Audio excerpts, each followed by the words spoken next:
ఈ ఆషాఢం శ్రావణ స్పెషల్ మన ఎస్కేటీ gold and diamonds లో తక్కువ VA0 మేకింగ్ ఛార్జెస్ తో పాటు గోల్డ్ సేవింగ్స్ ప్లాన్ లో చేరితే ఉచితంగా 5 గ్రాముల వెండి నాణెం పొందే సువర్ణ అవకాశం. హైడ్రా కమిషనర్ రంగనాథ్ సంతకాన్ని ఫోర్జరీ చేశాయి కొన్ని ఇంటర్మీడియట్ కాలేజీలు. హైదరాబాద్లో దాదాపు 8 కాలేజీలు హైడ్రా కమిషనర్, హైడ్రాలో ఉన్నటువంటి ఉన్నతాధికారుల సంతకాలు ఫోర్జరీ చేసి ఇంటర్మీడియట్కు బోర్డుకు సమర్పించినటువంటి పరిస్థితి. సో హైడ్రా చేసినటువంటి ఇన్వెస్టిగేషన్లో ఇది తెలిసింది. HYDRAA additional director lake police స్టేషన్లో కంప్లైంట్ చేశారు. ఇప్పుడు ఎవరైతే ఫోర్జరీ సంతకాలు చేశారో, ఫోర్జరీ సంతకాలు పెట్టి ఇంటర్మీడియట్ బోర్డుకు పంపించినటువంటి ఆ కాలేజీల అనుమతుల్ని పూర్తిగా రద్దు చేయాలని చెప్పి ఇంటర్మీడియట్ బోర్డుకు హైడ్రా కూడా రిక్వెస్ట్ పంపినట్టుగా తెలుస్తోంది. అసలు ఏం జరిగింది?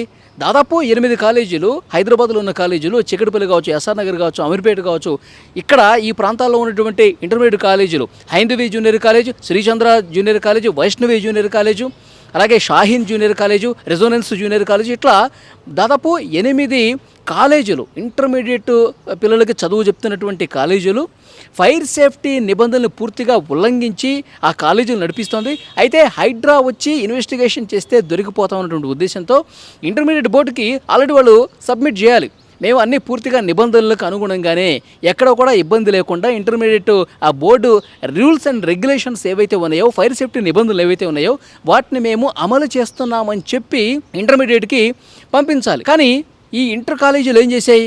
హైడ్రా పేరుతో హైడ్రా కమిషనర్ రంగనాథ్, అలాగే అందులో ఉన్నటువంటి ఉన్నతాధికారులు సిగ్నేచర్లు కూడా కాపీ చేసి పూర్తిగా ఫోర్జరీ చేసి మేము నిబంధనలకు అనుగుణంగానే నడుపుతున్నాము, ఇదిగో హైడ్రా కమిషనర్ సంతకం, ఇదిగో హైడ్రాలో ఉన్నటువంటి ఆఫీసర్ల సంతకాలు, మాకు అనుమతులు ఇచ్చారు, మాకు నడుపుకోమని చెప్పి ఆల్రెడీ పర్మిషన్ హైడ్రా ఇచ్చేసిందని చెప్పి డైరెక్ట్గా ఇంటర్మీడియట్ బోర్డుకి వాళ్ళు సబ్మిట్ చేసేశారు.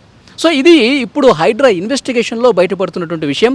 సో వెంటనే ఆ కాలేజీల పర్మిషన్ రద్దు చేయాల్సిందిగా హైడ్రా కూడా, ఎందుకంటే ఇంత ఘోర తప్పిదం, పిల్లలకు చదువులు చెప్పే ఇలాంటి ఇంటర్మీడియట్ కాలేజీలు ఇంత ఘోరంగా ఫోర్జరీ చేసి, ఇంత ఘోరమైనటువంటి తప్పులు చేసి ఇంకా పిల్లలకు మంచి చదువులు వాళ్ళు ఏమి నేర్పిస్తారు? నిబంధనలకు అనుగుణంగా నడుచుకోవాల్సినటువంటి వాళ్ళు, మంచిగా చదువులు చెప్పాల్సినటువంటి వాళ్ళు ఇంత ఘోరంగా వాళ్ళు ఫోర్జరీ సంతకాలు కూడా పెట్టి మెయింటైన్ చేస్తూ ఉన్నారంటే ఇంకా పిల్లలకు ఏం విద్యాబుద్ధులు నేర్పుతారు?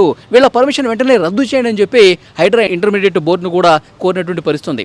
అసలు యాక్చువల్గా ఇంతకుముందు ఫైర్ సేఫ్టీ అథారిటీకి ఆ పవర్ ఉండేది. కానీ హైడ్రా ఏర్పడిన తర్వాత, హైడ్రా ఫుల్ ఫామ్లోకి వచ్చిన తర్వాత అసలు ఇక్కడ హైదరాబాద్లో ఉన్నటువంటి కాలేజీలు కావచ్చు, బిల్డింగులు కావచ్చు, ఇవి అనుమతులు సరిగా తీసుకొని ఉన్నారా లేదా, ఫైర్ సేఫ్టీ నిబంధనలు పూర్తిగా పాటిస్తున్నారు, పాటించకపోతే వాటి మీద చర్యలు తీసుకునే అధికారం హైడ్రాకి ఇచ్చింది ప్రభుత్వం. అందుకే హైడ్రా పర్మిషన్ ఉన్నట్టుగా ఫోర్జరీ సిగ్నేచర్ చేసి వాళ్ళు చేశారు.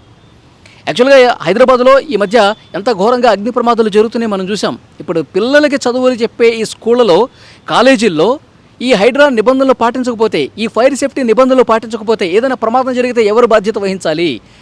ఏదైనా అగ్ని ప్రమాదం జరిగితే ఆ పిల్లల భవిష్యత్తు అంధకారం అయిపోతుందిగా, వాళ్ళ ప్రాణాలు తీసే హక్కు ఎవరిచ్చారు?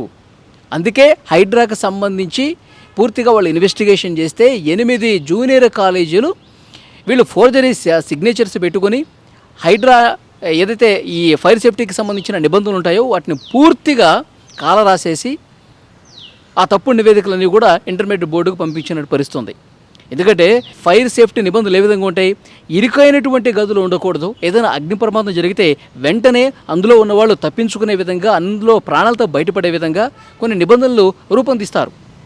సో డెఫినెట్గా ఆ నిబంధనలకు అనుగుణంగా ఈ కాలేజీలు లేవు. ఎందుకంటే ఈజీగా పర్మిషన్స్ రద్దు చేసేస్తారు. పిల్లల ప్రాణాలతో చెలగాటమాడుతున్నటువంటి పరిస్థితి కాబట్టి వాటికి అసలు అనుమతులే రావు. ఎలాగో అనుమతులు రావు కాబట్టి ఈ విధంగా ఫోర్జరీ చేసి దొంగ సంతకాలు పెట్టేసి ఇంటర్మీడియట్ బోర్డుకి పంపించినటువంటి పరిస్థితి ఉంది. సో డెఫినెట్గా దీని మీద లోతైన ఇన్వెస్టిగేట్ చేస్తూ ఉన్నారు. ఇంకొక 60 జూనియర్ కాలేజీలకు సంబంధించి, 60 కళాశాలలకు సంబంధించి ఇంకా పరిశీలన జరుగుతోంది. హైడ్రా ఈ కాలేజీల మీద ఇంకా ఫోకస్ సీరియస్గా పెట్టింది. ఎందుకంటే 8 కాలేజీలు దొరికినాయి ఫోర్జరీ సంతకాలు పెట్టి. సో మిగతా కాలేజీలు పూర్తిగా పరిశీలిస్తూ ఉన్నారు. వీటిలో కూడా ఇంకా చాలా వరకు ఈ ఫోర్జరీ కనిపెట్టే అవకాశం ఉన్నట్టుగా తెలుస్తోంది. వాళ్ళందరికీ సరైనటువంటి బుద్ధి వచ్చే విధంగా భవిష్యత్తులో ఇంకా వాళ్ళు ఎప్పుడూ కూడా కాలేజీలు నడుపుకోకుండా, వాళ్ళకి అసలు పర్మిషన్లు రాకుండా పర్మిషన్స్ పూర్తిగా రద్దు చేసే అవకాశం కనిపిస్తుంది. ఇప్పటికి ఇంటర్మీడియట్ బోర్డుకి దానికి సంబంధించినటువంటి ఆధారాలతో సహా హైడ్రా పంపిస్తున్నట్టుగా తెలుస్తోంది. సో డెఫినెట్గా ఎందుకంటే ఈ విద్యా సంవత్సరంలో ఇప్పటికిప్పుడు ఆపిస్తే ఇంటర్ చదువుతున్నటువంటి ఆ విద్యార్థులకి ఇబ్బంది ఏర్పడే అవకాశం ఉంది. ఈ విద్యా సంవత్సరం ఇబ్బందికర పరిస్థితులు ఉంటాయి. కాబట్టి వచ్చే విద్యా సంవత్సరం నుంచి ఈ సంవత్సరానికి వాళ్ళకి ఏదో పెనాల్టీ వేసో ఏదో ఒకటి చేసి వచ్చే విద్యా సంవత్సరం నుంచి అసలు ఆ కాలేజీ లేకుండా చేసే ప్రయత్నం ప్రస్తుతం జరుగుతున్నట్టు తెలుస్తుంది. ఇలాంటి సీరియస్ స్ట్రిక్ట్ యాక్షన్స్ తీసుకోకపోతే కనుక ఈ విధంగా వాళ్ళు పెచ్చుమీరి ప్రవర్తించే అవకాశం ఉంది. వాళ్ళే ఇష్టారీతన సంతకాలు పెట్టేసుకుని ఉన్నతాధికారుల సంతకాలు ఫోర్జరీలు చేసేసుకుని వాళ్ళే అనుమతులు తీసేసుకుని వాళ్ళే ఇంటర్మీడియట్ బోర్డుకు కూడా వాళ్ళు మాకు పర్మిషన్లు ఉన్నాయని చూపించుకున్నారంటే ఎంతకు తెగించారో చూడండి. కాబట్టి ఇలాంటి వాళ్ళకి ఇంకా వీళ్ళు ఇంత దుర్మార్గమైనటువంటి బుద్ధి ఉంటే, ఇలాంటి బుద్ధి ఉంటే వాళ్ళకి పిల్లలకి ఇంకేం మంచి నేర్పిస్తారు, ఇంకేం చదువులు చెప్పిస్తారు. కాబట్టి వీళ్ళ మీద యాక్షన్ తీసుకోవాల్సిందే అని చెప్పి పెద్ద ఎత్తున డిమాండ్స్ కూడా వినిపిస్తున్నాయి. హైడ్రా ఇంకా లోతుగా ఇన్వెస్టిగేషన్ చేస్తుంది. హైడ్రా కమిషనర్ రంగనాథ్ అయితే దీని మీద చాలా సీరియస్గా ఉన్నట్టుగా తెలుస్తోంది. ఇంకా ఎవరైతే ఫోర్జరీలు చేశారో వాళ్ళందరికీ చిట్టా కూడా బయటపెట్టే పనిలో ప్రస్తుతం అధికారులు ఉన్నారు.